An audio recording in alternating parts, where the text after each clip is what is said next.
আমদানির অনুমতি দিতেই কমতে শুরু করেছে পেঁয়াজের দাম। গেল শুক্রবার যোগান কম থাকার অজুহাতে রাজধানীর বাজারগুলোতে পেঁয়াজের কেজি ১৫০ টাকা ছুঁয়েছিল।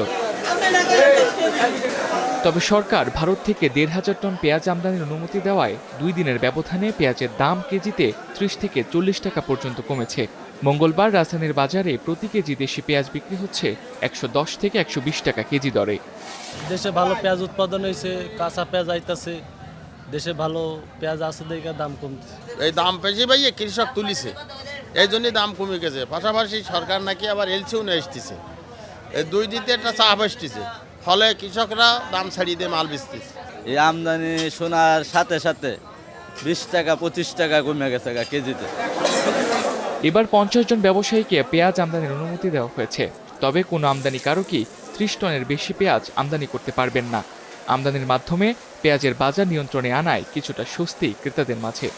১ কেজি কিনতে গেলে দেখা গেছে আজকের বাজারে থাকে ১০০ টাকা, কালকের বাজারে দেখা গেছে হয় ২০০ টাকা।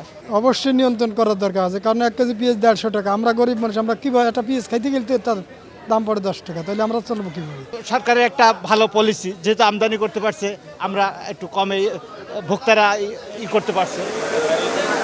নতুন মৌসুমের মুড়িকাটা পেঁয়াজও বাজারে আসতে শুরু করেছে। বিক্রেতাদের আশা ডিসেম্বরের মাঝামাঝিতেই পেঁয়াজের দাম আরও কমে যাবে।